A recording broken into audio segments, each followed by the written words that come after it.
Hello दोस्तों, मेरा नाम है नितिन और आपका स्वागत है मेरे चैनल नितिनपीडिया पर। दोस्तों, आज हम डिस्कस करने वाले हैं कि हम बेरिंग नंबर को कैसे आसानी से रीड कर सकते हैं। तो चलिए शुरू करते हैं। तो जो बेरिंग नंबर हमको दिया हुआ है वह है 6305 RS-C3। यह जो बेरिंग का नंबर दिया हुआ है उसको हमें रीड करना है। तो इसके अंदर का हर एक डिजिट बेरिंग के अलग अलग स्पेसिफिकेशन को इंडिकेट करता है। तो चलिए इसके हर एक डिजिट को अच्छे से समझते हैं। तो सबसे पहला डिजिट है 6, जो बेरिंग के टाइप को इंडिकेट करता है।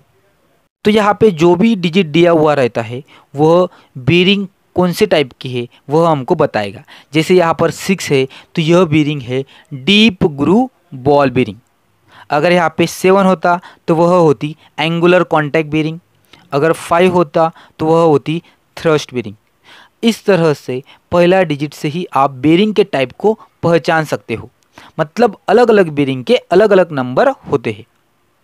सेकंड डिजिट जो है यहाँ पर वह है 3, जो बेरिंग का लोड या बेरिंग सीरीज को इंडिकेट करता है।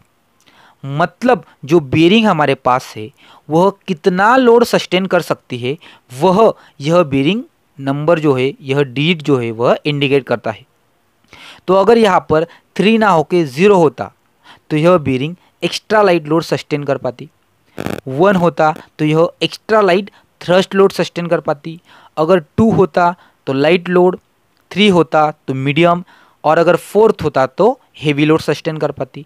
लेकिन फिलहाल हमारे पास 3 है, यानी यह बेरिंग मीडियम लोड को सस्टेन कर पाएगी। तो ठीक है, जो सेकंड डिजिट है वह इंडिकेट करता है लोड कैरिंग कैपेसिटी। जो लास्ट के 2 डिजिट है यानी 6-3 को छोड़ के जो बचा हमारे पास 05, यह 2 डिजिट इंडिकेट करते हैं बेरिंग के बोर साइज को।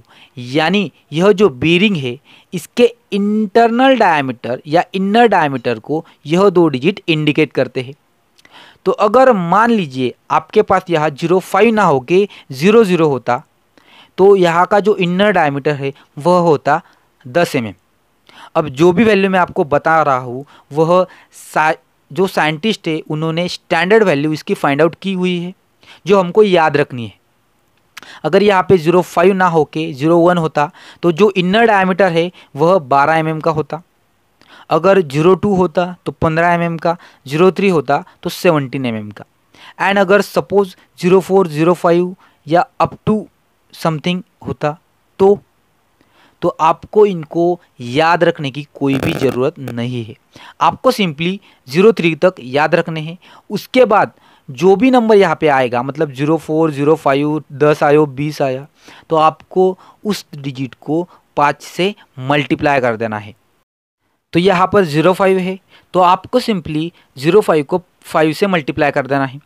तो 05 मतलब 5, और उसको अगर 5 से मल्टीप्लाई किया तो आपको मिलेगा 25। तो यहाँ पर जो बेरिंग का इंटरनल डायमीटर है वह 25 है। सपोज यहाँ पर 05 ना होके 10 होता तो आप वहाँ पर भी 10 को 5 से मल्टीप्लाई कर देते तो आपको मिलता 50।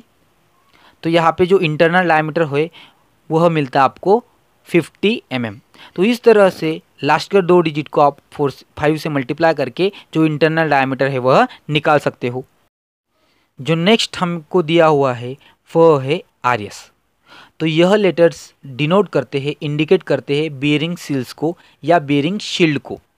यानी बेरिंग के अंदर कोई भी डस्ट पार्टिकल ना जाए, इसीलिए यह बेरिंग के अंदर सील लगाते हैं। तो यह लेटर्स उसी सील को इंडिकेट करते हैं। तो अगर मान लीजिए यहाँ पर कोई लेटर नहीं होता तो प्लेन होता यहाँ पर, मतलब 6305 C3 होता, RS या कोई भी लेटर नहीं होता, तो हम ऐसे मानते कि बेरिंग के अंदर कोई भी जो सील है वह नहीं लगाया है। अगर यहाँ पर Z होता तो वहाँ पर एक सील होता या एक शील्ड होती जो मेटल की होती।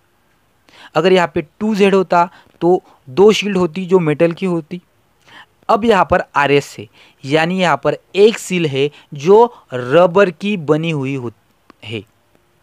और अगर यहाँ पे 2RS होता तो वह होती रबर की स्कील जो 2 पीसेस में होती।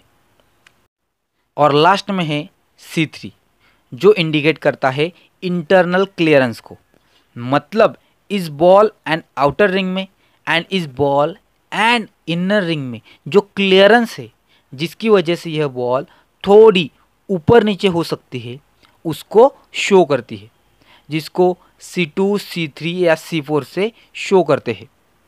तो इस तरह से बीयरिंग नंबर में दिए गए हर एक डिजिट, हर एक लेटर अपने बीयरिंग के अलग अलग स्पेसिफिकेशन को इंडिकेट करता है। तो उम्मीद करता हूँ दोस्तों कि आपको इस वीडियो देखने के बाद जो बीयरिंग का नंबर है वह आप आसानी से रीड कर पाओगे। और वीडियो देखने के लिए थैंक यू सो मच।